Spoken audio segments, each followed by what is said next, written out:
Peran Nadiem Makarim dalam korupsi Ceromebok diungkap Kejagung, meski bukan tersangka.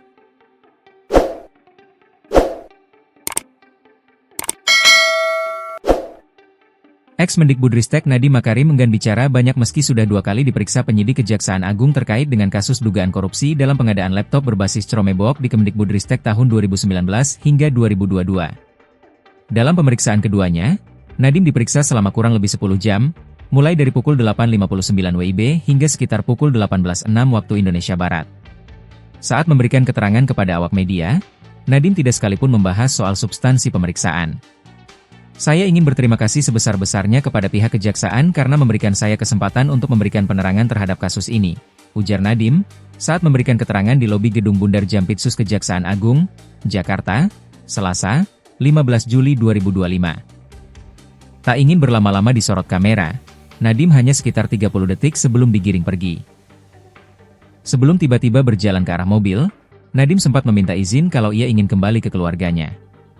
"Terima kasih sekali lagi kepada teman-teman media, izinkan saya kembali ke keluarga saya," kata Nadiem, sebelum berlalu. Peran Nadiem terungkap dalam kasus pengadaan dengan anggaran 9,3 triliun rupiah ini. Status Nadiem memang masih saksi, tapi ia banyak bersinggungan dengan 4 tersangka yang baru diumumkan penyidik. Keempat tersangka ini adalah ex-Stafsus Mendikbudristek era Nadiem Makarim periode 2020 hingga 2024, Juristan. Kemudian, ex-konsultan teknologi di lingkungan Kemendikbudristek, Ibrahim Arif. Lalu, Direktur SMP pada Direktorat Jenderal Pendidikan Anak Usia Dini, Pendidikan Dasar, dan Pendidikan Menengah Kemendikbudristek tahun 2020 hingga 2021 sekaligus KPA di lingkungan Direktorat Sekolah Menengah Pertama tahun anggaran 2020 hingga 2021, Mulyad Syah. Kemudian, Direktur Sekolah Dasar pada Direktorat Jenderal Pendidikan Anak Usia Dini, Pendidikan Dasar, dan Pendidikan Menengah pada tahun 2020 hingga 2021 sekaligus kuasa pengguna anggaran, KPA, di lingkungan Direktorat Sekolah Dasar tahun anggaran 2020 hingga 2021, Sri Wahyuningsih. Nadiem disebutkan telah merencanakan pengadaan laptop berbasis Ceromebok sebelum dirinya resmi menjadi menteri pada Oktober 2019.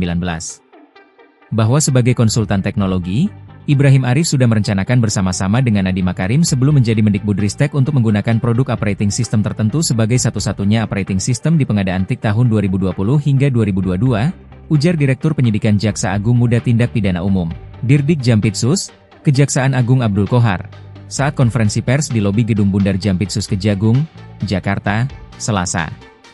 Perencanaan ini juga sudah dibahas Nadiem bersama dengan Juristan dan Fiona Handayani yang kelak menjadi staf khususnya.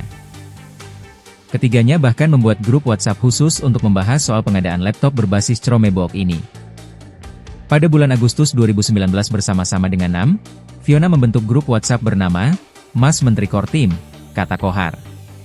Melalui grup WA ini, Nadiem dan kedua bakal stafsus sudah membahas rencana pengadaan Ceromebok yang akan dilakukan setelah Nadiem dilantik. Grup WA yang sudah membahas mengenai rencana pengadaan program digitalisasi pendidikan di Kemendikbudristek dan apabila nanti Nadiem Makarim diangkat sebagai Mendikbudristek, kata Qohar. 2 bulan setelah grup ini dibuat, tepatnya 19 Oktober 2019, Nadiem resmi dilantik Presiden Joko Widodo, Jokowi, sebagai Mendikbud yang pada tahun 2021 nomenklatur diubah menjadi Mendikbudristek. Pertemuan dengan Google. Usai menjadi menteri, Nadiem sempat menemui perwakilan Google untuk membahas soal pengadaan TIK di Kemendikbudristek. Pertemuan ini terjadi pada Februari dan April 2020. Saat itu, Nadiem menemui WKM dan Pra dari Google. Pertemuan ini kemudian ditindaklanjuti oleh stafsus Nadiem, Juristan, pada waktu yang tidak disebutkan penyidik. Hasil pembicaraan juris dengan pihak Google ini menghasilkan co-investment sebanyak 30% dari Google untuk Kemendikbudristek. Selanjutnya Juristan menyampaikan co-investment 30% dari Google untuk Kemendikbudristek dalam rapat-rapat yang dihadiri oleh HM selaku Sekretaris Jenderal Kementerian Kemendikbudristek, Sri Wahyuningsih selaku Direktur SD, dan Mulyad Syah selaku Direktur SMP di Kemendikbudristek, lanjut Qohar. Arahan dari Zoom Meeting. Pada tanggal 6 Mei 2020, Nadiem disebutkan memberikan arahan kepada 4 tersangka ini melalui Zoom Meeting. Dalam rapat Zoom Meeting yang dipimpin oleh Nadiem, ia memerintahkan agar melaksanakan pengadaan TIK tahun 2020 hingga 2022 menggunakan Chrome OS dari Google, ujar Qohar.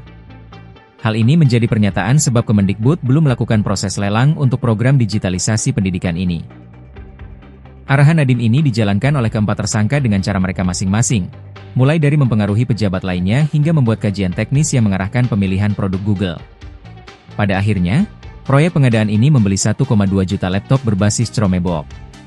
Pengadaan laptop ini menelan anggaran hingga 9,3 triliun yang dananya diambil dari APBN dan dana alokasi khusus, daerah. Tapi, berdasarkan perhitungan dari ahli, pengadaan ini menyebabkan kerugian keuangan negara hingga 1,98 triliun. Kerugian ini dikarenakan, laptop yang sudah dibeli justru tidak dapat digunakan secara maksimal oleh pelajar, terutama mereka yang tinggal di daerah tertinggal, terdepan, dan terluar, 3T. Agar bisa digunakan secara optimal, laptop Chromebook harus tersambung dengan internet. Diketahui, sinyal internet di Indonesia belum rata di seluruh daerah. Belum punya cukup bukti. Meskipun sudah banyak keterangan dari para saksi, Kejaksaan Agung masih belum memberikan status tersangka kepada Nadiem.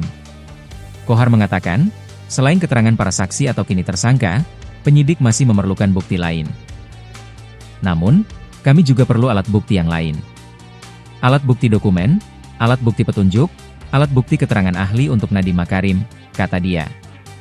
Kohar menegaskan, ketika dua alat bukti cukup, pasti penyidik akan menetapkan siapapun orangnya sebagai tersangka. Selain itu, penyidik juga masih tengah mendalami ada tidaknya keuntungan yang diterima Nadiem dalam pengadaan ini.